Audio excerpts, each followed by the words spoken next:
guys, CJ here again with another review for you guys. This is the Samsung Galaxy Note 20 Ultra 5G. Man, that's a mouthful. But let's get right into this. I'm going to actually skip all the laundry list of specifications. You guys can do a quick Google search and get all the hardware info you want on this phone. I will mention some of it in the course of giving you my thoughts though.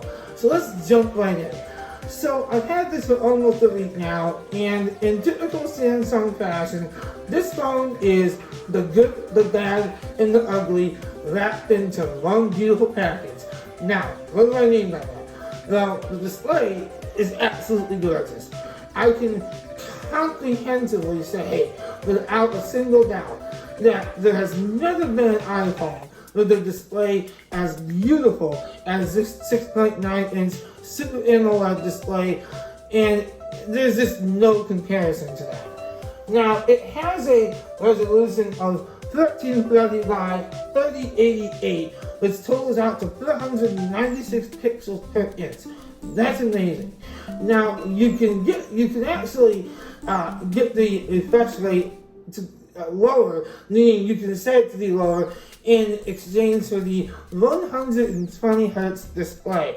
Now, guys, that is the main reason you would buy one of the higher end Samsung flagship phones, because the 120 Hz displays are just fantastic. Now, I have a lot of thoughts on this phone, so don't assume you know where this is going, but I want to be honest and to be fair as well. So, to be fair, that is amazing. This display is top notch. There's not anything wrong with the amazing quality of this 120 Hz display. Now, on top of that, this is running a Snapdragon 865 Plus CPU and an Adreno 650 GPU. So, across the line, including the 12 gigs of RAM. Now, let that sink in for a second, especially to my iPhone friends. 12 gigs of RAM. Now, sure, you could argue that iOS manages system resources far better than Android does, but Android has actually come a long way with that in the last few years as well. But still, that is amazing. So you look at all these incredible hardware specifications that are packed into this phone. Also, by the way, an ultrasonic fingerprint sensor built into the display. That is awesome. I have been enjoying that feature a lot. I give Samsung credit because they did it, and Apple just simply chose not to for whatever reason. But it's just one of those cool features that is just, to me, it's great because I prefer using a finger in some cases, and I do still like Face ID on the iPhone a lot, actually. I do, and I love Face ID on my iPad, but there's something about having that option for an in-screen fingerprint sensor that's just really nice. Okay, but with that all being said, let's get to the camera. So, turn it around, turn the display off. The camera. This is one of the other most impressive features of this phone. This beast has a 108 megapixel main camera, along with a 12 megapixel periscope telephoto lens and a 12 megapixel ultra wide lens, and as well as right here you can kind of see it, a laser autofocus. So, and of course you have your LED up here too. But that is an awesome package for a camera. This thing takes incredible videos, incredible photos, and while I'm not going to spend any time putting those into this video, just trust me on it, or go look at plenty of other videos on YouTube. It is a phenomenal camera system in this phone. So there's no doubt about that. On top of that, if you get the Note 20 Ultra, not the Note 20 Standard, but the Note 20 Ultra, you also get a micro SD card behind here, if I can show you, behind here, right there, in the SIM card slot. So you get a micro SD card option, which is really nice if you want to have as much freedom as you can to load this device with photos and videos or games or apps, whatever you want to do with it, you're going to be able to load it with extra storage. This is really a great feature, something that we just don't get on iPhones, and apparently not on lower end Samsung phones anymore either. So, with that all being said, you're thinking, okay, what's the bad and the ugly? Well, here we go. The bad. Well, for one, it is a beast of a phone. Now, I realize that is subjective, because some people would just say, well then, just don't buy a phone if you like smaller phones. The thing is, I didn't realize I disliked huge phones that much until I started to use this thing. It is a massive phone, and it is so heavy that it almost discourages you to use it sometimes, in my experience at least, because with a case on it, it's even heavier. Now, without a case on it, let's just call it naked, which it is right now. When it's naked, it's still cumbersome in the hands, but it's doable. Now, with a case on it, any kind of case on it, it is just incredibly massive, to the point where it's cumbersome and very, to me at least, for somebody with a condition that affects the bones in my hands, it's actually painful to use after about a minute or two. That is a major flaw in my mind of me choosing this phone. It's not a flaw with the phone itself, I want to clarify, but it's a flaw with buying this phone if you don't know if you're going to love a phone that huge. So that is one thing. And now, the other thing is a general statement about Android itself. While Android and One UI, which is Samsung's overlay on top of Android, has gotten a lot better over the years, it's still not perfect. And you're never going to get that simplistic, refined experience that you find on iOS. You're just not. This is not meant to be iOS. It's Android, of course. With that being said, I still find that they could come even further in terms of refining it and kind of tightening up the UI in certain areas. In some ways, it's still redundant, and it's difficult to explain until you use it coming from iOS. Then you'll know what I'm talking about. But in some areas, it's just redundant. There's different options that overlap each other. There's graphical issues sometimes, not a lot, but you do get graphical glitches. And, across the line, it's just, sometimes things just don't feel as smooth as an experience as you would like. Now again, you could easily argue that iOS is not perfect either, and it's not. But coming from years and years and years of using iPhones and iPads and Macs, Apple is, I guess it's always going to be in my DNA. And so when I'm using a different device, it's a pleasant change, but yet I'm still holding it to such a high standard. And I know my Apple hating viewers are going to be like, dude, you are just so pretentious.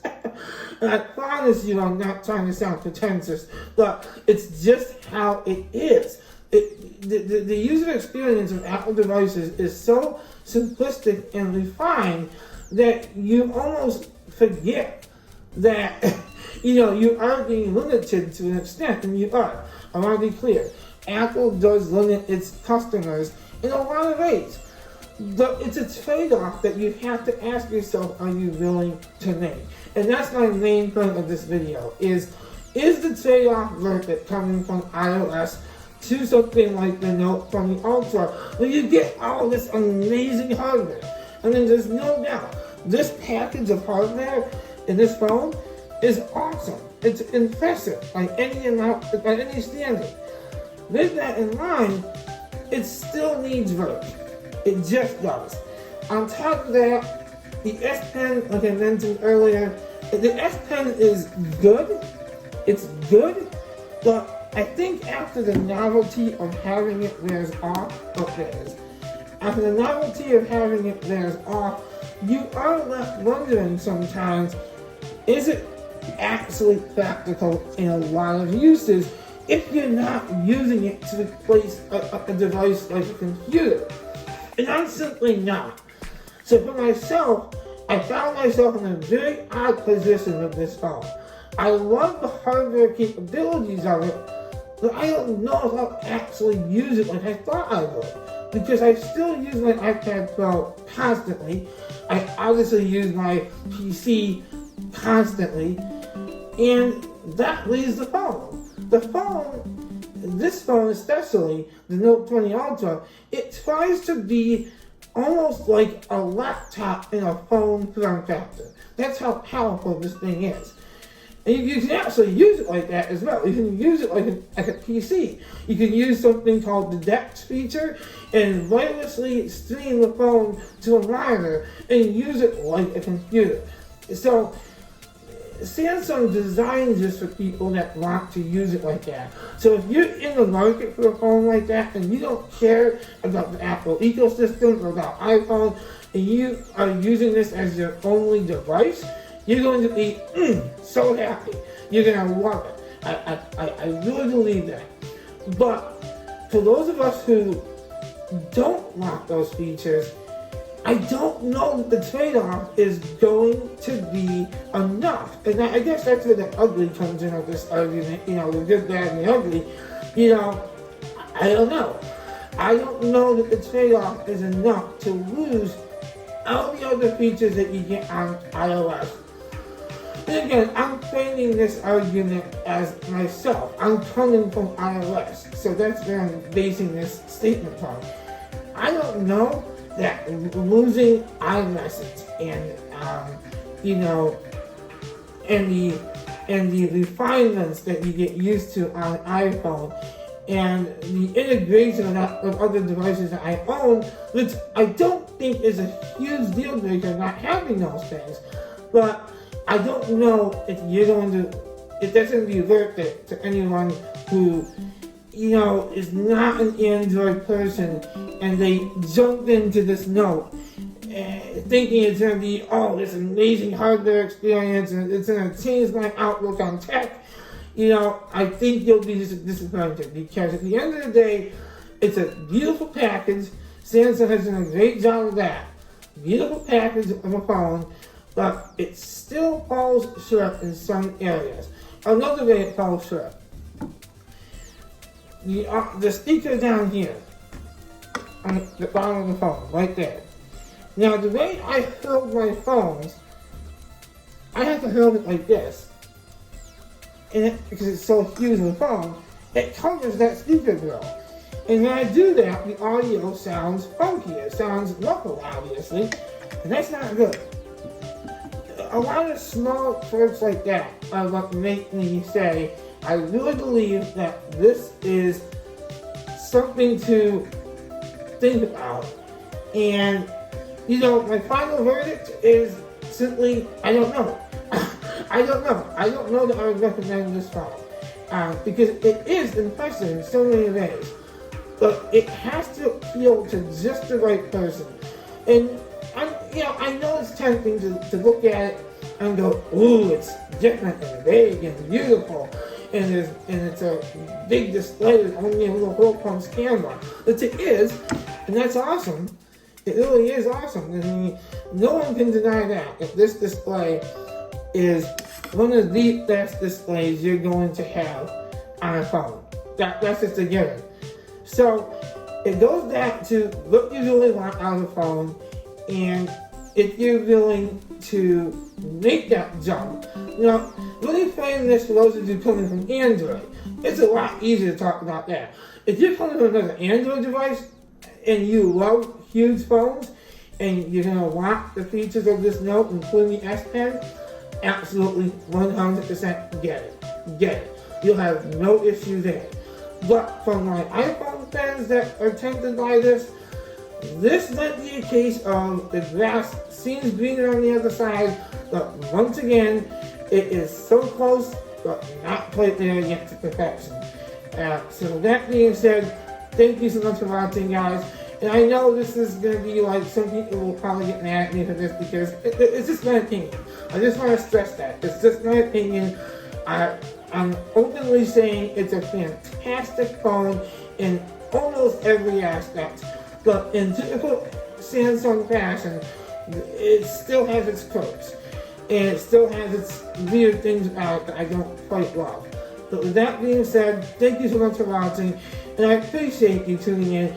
If you like my content, please give this video a thumbs up, and subscribe to my channel if you haven't already, and I'll be doing more videos soon. Until next time, peace out for now.